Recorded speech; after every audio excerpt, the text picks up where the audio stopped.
Hey, everybody. Welcome back to Women in Sales Leadership. I'm Amy Evans. I'm your host, and I'm a sales leadership coach and a founder coach for high-performing leaders who want to get to the next level. I'm so glad you're here today, and I really mean that. And if you find yourself listening to this episode and you think, you know what, I know somebody who really would benefit from this, I'm going to ask you to send that person a gift. Forward this episode to them. It is how this podcast grows. It's how this episode gets in the hands of the people who most need it. And that's what I'm here for. I want folks who need to hear this message to get it. And that's what you're going to get today. It takes 10 seconds.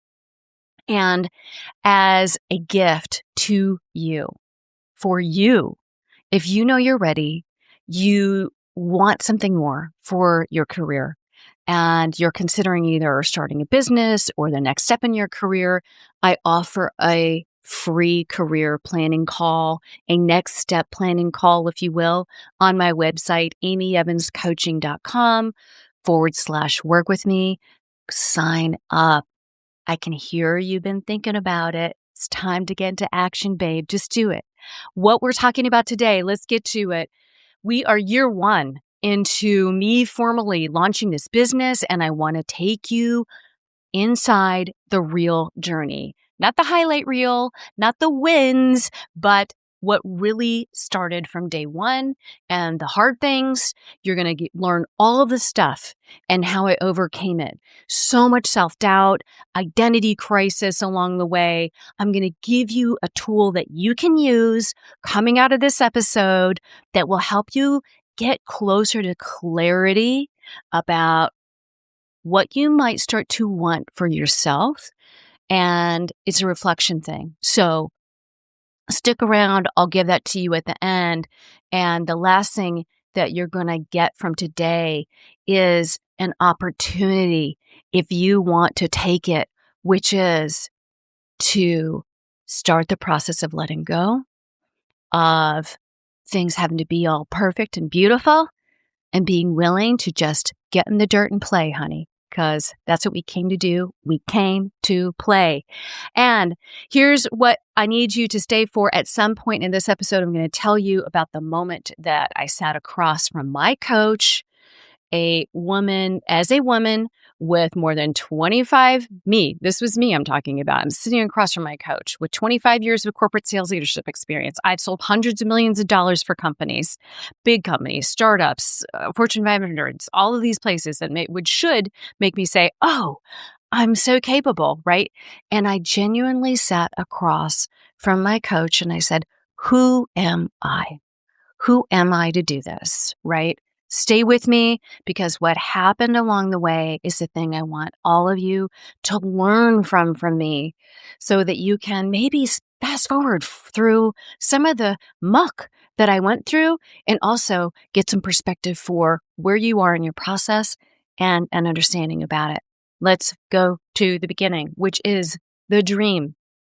Once upon a time, I did not dream of being a VP of sales in corporate America. I had a different dream when I was 22, 23 years old. Well, my original dream was to be a rock star, and that didn't happen. So the next dream was I wanted to be a CEO. And I didn't know what being a CEO meant, but in my little 23-year-old brain, not that it was little, but in my young, less experienced 23-year-old brain, I believe that was me calling the shots, me finally having financial abundance, me being able to lead. Like, I had this vision of leading. I knew that. I knew that's who I was. I had to accept that. It took me a while to fully buy into that. That's a different episode. But it's really some of this stuff that goes into the things and the stories that we tell ourselves when we are young, and then reality happens and we get into work. So the best part about all of this was that there's a mostly happy ending. And the thing that I've learned is there's never an arrival. We don't just get there. So let's talk about what happens along the way and what really goes on underneath the hood of being a corporate executive who says, okay, I just lost my job. I am going through a divorce. My life is in total upheaval. Who am I? Who am I without my work? Who am I when I get a chance to take a step back and get off the treadmill for a little while and ask the question, what do I really want? What do I really want? So when I think about what I really wanted, and I had that pause and that chance, and it was a gift, right? I'm not going to sit here and say like, ooh, it was the best thing that happened to me. At the moment, it felt awful. Okay. It felt like shit, bona fide shit. But it was also the kind of crappy feeling where to keep it with the poo-poo talk, it was that kind of bad feeling where it's like, it felt deeply uncomfortable.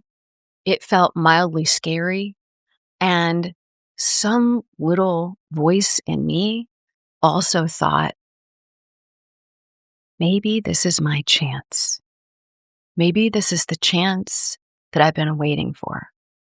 The chance to get off the treadmill, the chance to build something. And what I always had holding me back. I'd sit there at the end of every quarter. I'd sit there at the end of every year after, 100 quarters that I'd closed, after 25 years of selling and leading sales teams and doing all the crap, all the stuff, all the insanity of that. I would sit there at the end of every quarter, especially Q4, and I'd be like, am I really going to do this again? And I would wonder, oh God, right? And I'd feel this stuckness. I'd feel this trappedness. These are words I'm creating, so you're welcome, Urban Dictionary. I'd feel that, and then I would kind of let myself feel that pain for a little while, and then I would just shut that little voice down of like, who are you? You don't have some great business idea. You aren't terribly creative. You don't have a business idea. And that was like the resonant thought. That was the no. That was the voice. It was like, no, you can't do this. You don't have a good enough idea. So that was negative thought number one. And then add to that the real truth. Also, I was the sole provider of my family. How could I possibly step back, take a break, not have income, build something, right? In a job that required, at least the way that I worked it, required a solid 60 to 70 hours a week of work and intense work. And if you're doing this work, babe, I see you. I understand, right? The amount of times that I had to squeeze in a bio break to get through the day because there were so many silly ass meetings that we were supposed to be in all the time, right? Forgetting to eat, not literally going to the bathroom. Those are real things, right? So when you're running that hard and you're just getting through the day, just surviving, the thought of unplugging from that and the thought of, could I really do something else was just, it was both exciting and frightening. And I shut it down. I shut it down until I had a chance to think a different way. And the only way that I got access to thinking a different way, like revisiting that 23-year-old me that was like, I am going to be a CEO and I'm going to run my own company and I'm going to, rule the world, babe, right? I had to get with an energy therapist who had me go through a visualization exercise where I started to visualize, what did I want my life to be? Now that I was laid off from this corporate job, now that I was untangling myself from this relationship that didn't serve anybody in it, right? It ceased to be what a proper and healthy relationship should be for either one of us. Like I was untangling myself from all this stuff but I'd always known. And when you untangle yourself from things you've always known, I started to get this perspective. I did, where I'm like stepping further and further away and more perspective, more perspective. I mean, I think about the Artemis crew and that amazing perspective that they had, just like getting away from the earth and out orbiting the moon and looking down and seeing the earth. Now, I would dream to go do that. I always wanted to go up in space. And if I had that chance to be a true astronaut, like a NASA astronaut, like I would do it in a heartbeat. I'm not going to do the ride up into the atmosphere situation. I want to like literally ride around the moon, but likelihood of that is low. So what I'm going to do instead is talk to you about the perspective component when you get that distance away. And having that perspective, it was like all of a sudden I allowed myself a chance to dream again. I allowed myself a chance to create a possibility of a life, the possibility of a career, the possibility of something that I couldn't see yet, that wasn't real yet, that had 10,000 reasons to not happen, but I've been longing for 25 years. And I laid there on the table of my energy therapist. It's kind of like being in a massage table, except, your clothes are all on and it's all cool. And she said, well, what do you envision for yourself in your life? Like what, Amy, like what paths do you have? And this was super emotional for me. Like, wow, the thought that I had a choice in the matter, like I had a say in the matter of what I could want from my life. I'm laying there and I come up with like, oh, I'll get another job. Okay. Or some other flavor of another job, or I'll start a franchise. I looked at doing that too. So if any of you are considering doing that and you want to get connected to some really great people that I worked with who I thought were high quality, I'm happy to give you referrals there. But the third road was starting my own business.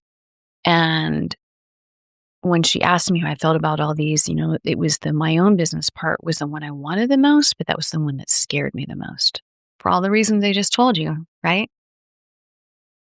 Yeah, freaky. So, and I kept my biggest objection was like, how am I going to provide for my family? How am I going to provide for my family? Because it's me, and it's me. There's no one else but me, right? And if you're, an only parent, or you're the parent who's pulling the load, or you're the only parent who's really bringing in money at all, I get it. That was me for the whole time, and still is, and I'm cool with it, but it scared me. And I went through this journey. I interviewed with all these companies, and I was just like, okay, I'm going to interview. And I started interviewing, and they would put me through these long interview process. And I was just like, I don't want to be here. I don't want to be here. I kept seeing things that they were great companies. There was one place that I really did want to go, but it was like the universe shut it down for me. Then I looked at franchises for about 3 months. I evaluated franchises, and I decided I didn't want to do that. And so what was door number 3? Door number 3 was doing my own company. The scariest thing, but also the thing that I knew I really wanted to do. And what happened along that way, so many emotions involved, part of the decision that I made was that part of my divorce was, and many divorces have this, where you say, okay, we're going to sell the house, we're going to sell the family home, we're going to divvy up the proceeds from that sale, and everybody gets to go find their own new different living situation. And we did that, and I made this bold decision.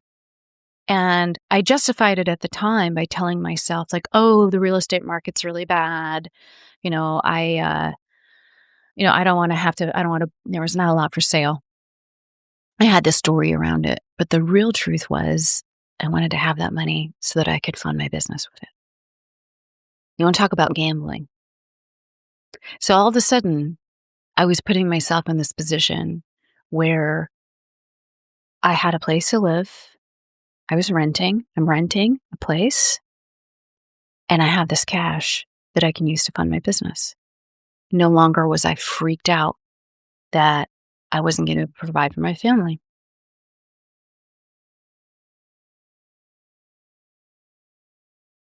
If this is too much, maybe it's too much.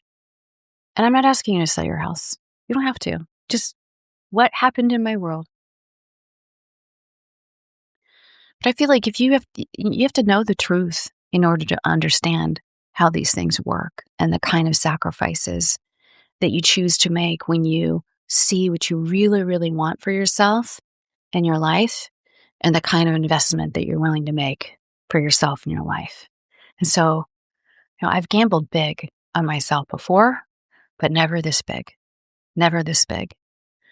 And one of the things I realized that I'd been really crummy at early in my career was getting help, getting coaching. And so I found a coach. I found a business coach right away. And working with that coach was one of the best early decisions that I made. It was perfect. I got so much stuff. I got suddenly this confidence. I got my ability to truly reflect and look back at my career and the value that I've created and the work that I've actually done and see that I do have value and that I've been delivering value, and that just because I don't have some big corporate logo on my business card, that I'm not worthy to deliver that value for somebody.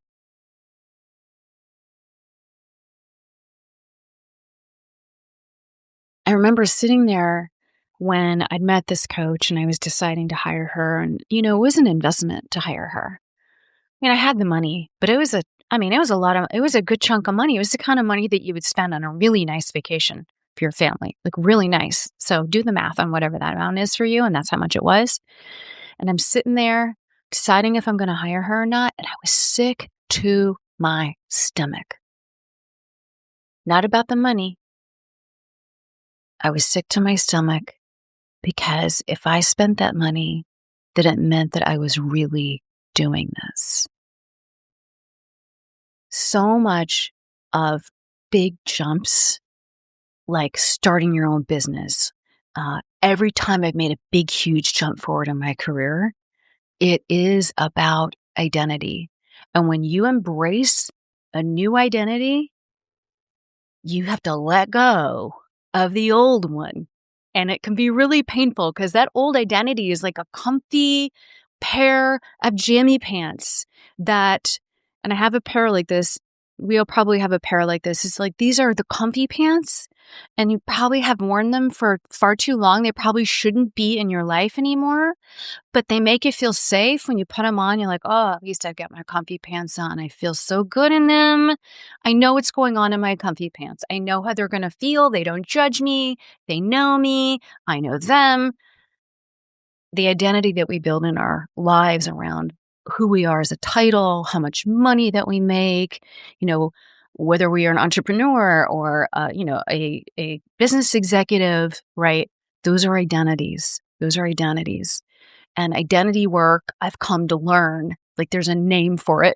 But this identity work is real. And it's one of the most fundamental components that you have to work on before you can make a big, big jump up, launch a business or what have you. So how do you do that, right? How do you do it? Well, first off, there's no easy answer. You've got to go through the process of shedding that old identity. And inevitably, there's some pain to it. Because when you let go of what's familiar, of our 7 human needs that we have, one is familiarity. The other one is novelty, right? Familiarity. I know what I'm doing. This is familiar to me. I've been here forever. I know all the people. I know where all the bodies are buried. Like, I know how to do this job with my eyes closed. Versus novelty. I'm tired of just sleepwalking through my days. I could do this in my sleep. I'm not challenged anymore. I'm not passionate. I'm not driven. I'm, I'm making somebody else rich. Yes, I'm paid well, but I'm making someone else rich, right? That's the kind of identity and like the letting go that I'm talking about. And so, I sat there in front of this coach. I pulled the trigger harder. Like I was sick to my stomach. I did not want to do this because it meant if I was doing it, that I was doing it. I had to like accept that. And so I'm sick to my stomach. You know, I, I click the button, I spend the money, and we start. And I spend 3 months, actually it was longer than that, 4 months in a coaching engagement with her and a few other new entrepreneurs who I'm still friends with. And the things that I learned in that coaching engagement were a combination of tactical things that I really needed to lay the groundwork on my business. And then also some straight up identity coaching work that I needed to navigate the shedding of that old identity of, who I used to be, the role I used to have. That's not me. It's just work that I did. It's not me. It's just work that I did. Work that I once did. Valuable work. I sat across the table from that coach in our first call and I said, who am I to start a business coaching and consulting, like coaching sales leaders and consulting founders? Who am I? And she did 25 years of hundreds of millions of dollars in sales, teams as large as 100 people, like I forgot everything that I'd done. And so this coach gave me something that I'm going to give you all today. And I'm going to give it to you here in a few minutes. This is the exercise I'm going to give you. You don't have to do, what's great about this, one, is that you can do this just with a blank piece of paper and about 20 minutes. Set a timer on yourself. It might not take you 20 minutes. It could go faster. Your goal in that 20 minutes is to remind yourself of the things that you've done and the hard things that you've overcome.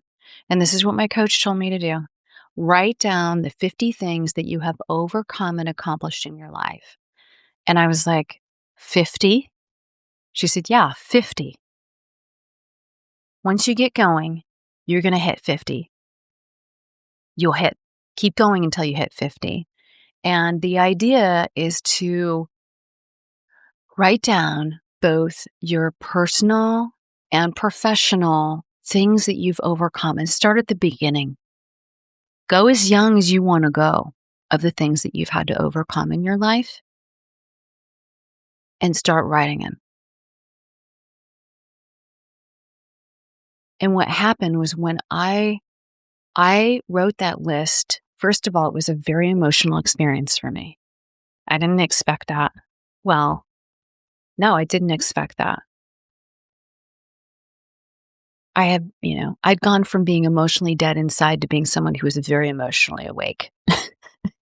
And I've become somebody who cries easily at the beauty of life, at things that inspire me, at things that generally it's when something's touching my heart, that's when I'm crying. And so those can be happy tears or they can be tears of like profound realization. And I had a lot of those profound realizations. So I started to make this list, and the stuff on that list, I started with, for me, things that stand out on that list was, putting myself through college after my parents had to declare a personal bankruptcy and there was no money to help me go to college. And I was a first generation college student in my family.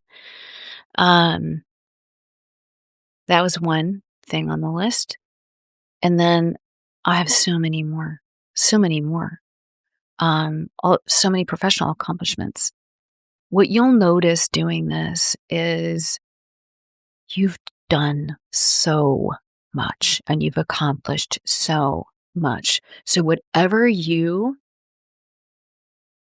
are running at, whatever you are choosing to do next for yourself or considering or dreaming about, this is your list of evidence that you've been successful and you've overcome these things.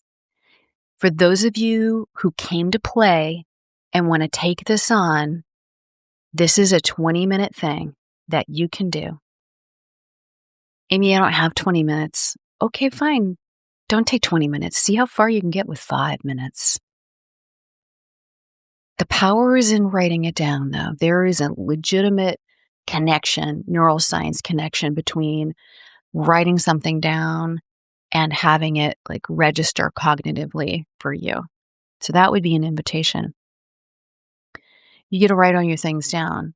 And once I did that for myself, it was one of the big moments of unlocking for me. It was like, you know what? I've walked into a list of situations where I didn't know what the hell I was doing.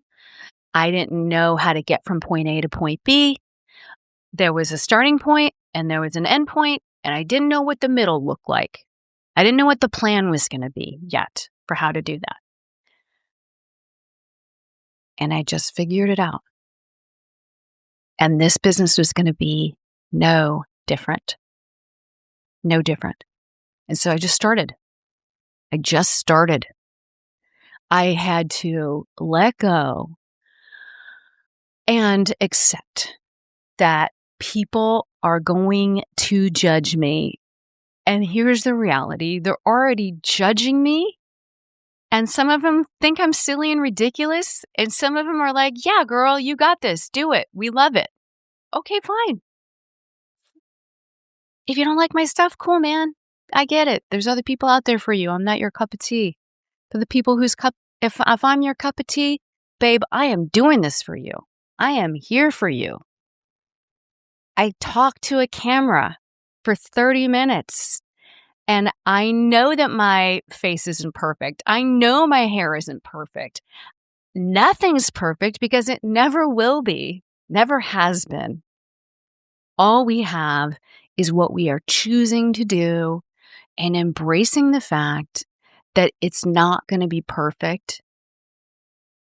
And the plan is not fully baked because there's going to be stuff that happens along the way that you just can't anticipate. The only thing that always works, and I know this, and you do too, because you're here, because you have already achieved so much. Action. Action is what works. And this is where the guys beat us every single time, ladies. Every single time. They school us. We laugh at them. They're like, they're just running around there with no plan.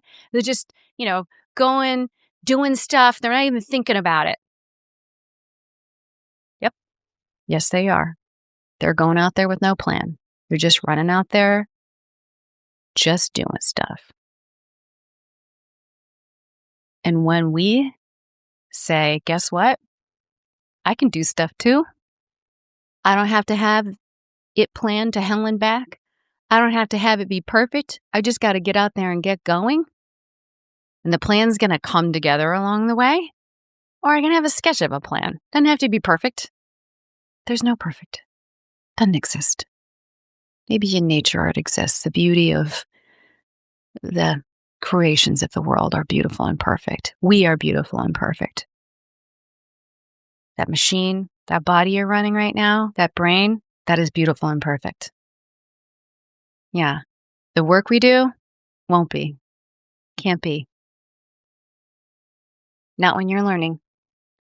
When we are at a point, we get so far. What I notice, you get so accustomed, you're so experienced at doing the thing that you are familiar with, right? And there's that comfort there, which is to really, what am I getting at? It's this letting go of that comfort and saying, you know what? I'm willing to be uncomfortable. I'm willing to look silly. I'm willing to feel stupid. Because what happens when you look silly and you feel stupid and you're uncomfortable, that's the growth. That's the growth, right? Yeah. And there has to be an element of I don't give a shit because I'm going to go for it. Because this is the only life I get. The only time is now. It's right now. It's not 6 months from now. It's not 2 years from now. It's right now. Today. This is it. This is what we get, like it or not. And we're lucky to have this one day, this one moment. This moment we're in, all these other moments don't exist. Past is over, doesn't exist. Future doesn't exist. The reality is now. Yeah. And so the sooner you can say, I'm willing to trade. I'm going to make a trade. I'm going to make a trade called looking stupid. I'm going to make a trade called having other people judge me because they're doing it anyway. And not caring, like letting go and trading up for what you really want. You really want. And what you've probably wanted, not since I was 23, but when I was 8, I wanted to be the rock star. And I'm trying my damnedest to be a rock star in every single area of my life I can be. Sometimes I don't nail it. Other times, full on. That's why they call it the game. We are playing the game. So this is something just I hope has given you some insight about some of that journey of what it takes to do the thing that you're afraid of doing and how to give yourself some permission to say, you know what? I'm just going to freaking go for it. I'm going to go for it.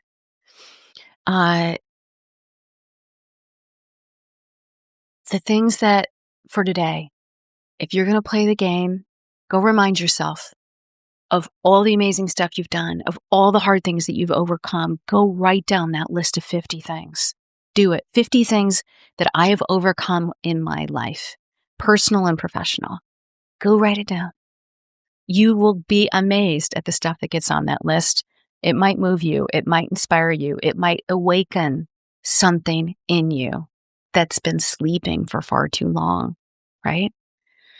And if you're in the middle of a transition right now, if you're in the middle of growing your business, if you're in the middle of transitioning your career, come find me. My life's work and my mission is to help build amazing leaders who are making impact at a whole nother level in the world with their amazing leadership.